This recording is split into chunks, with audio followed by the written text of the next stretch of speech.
Hello snowboarders of the internet. I'm your host Avran LeFeber, and in this video we'll be reviewing the Capita Black Snowboard of Death. This board is available in 4 sizes, 156, 159, 162, and 165. This board features Capita's Alpine V1 camber profile, which is rocker into camber into a flat section into a rocker.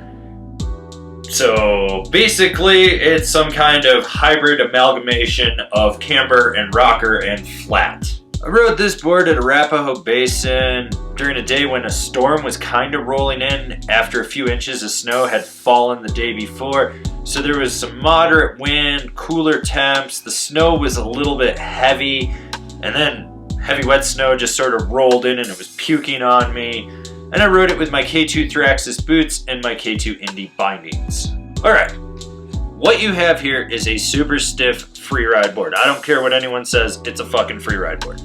Slightly softer nose that progressively stiffens up through the front insert pack to kind of the middle of the board. Then there's a flex point right there and it just gets wickedly stiffer to the tail with not a lot of torsional flex. Now this board is super stable. It plowed through all the crap conditions I was riding it in and I didn't have to worry about it. And it didn't get bucked around. It either climbed on top of everything or it plowed through everything, but you didn't feel any chatter with it. This was a board designed for charging.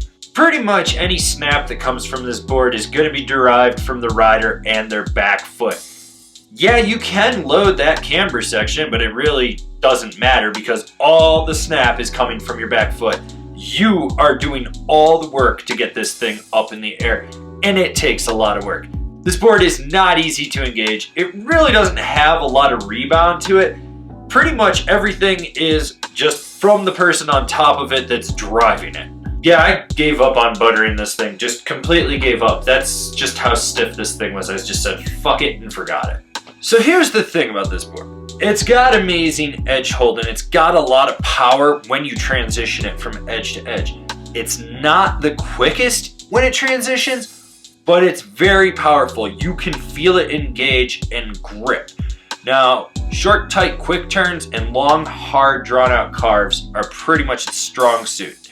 When you're trying to do those deep, aggressive, tight turning ones where you're getting really low and putting all your weight into the board, it takes so much effort. It's a workout. You're gonna feel it with this board. You have to be very assertive physically with it, and you have to be calculated and understand how you're going to drive this board.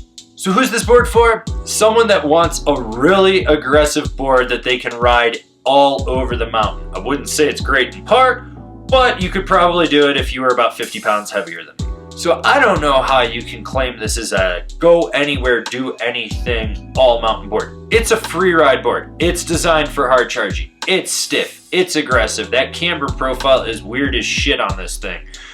It's basically a board that I don't really fucking like.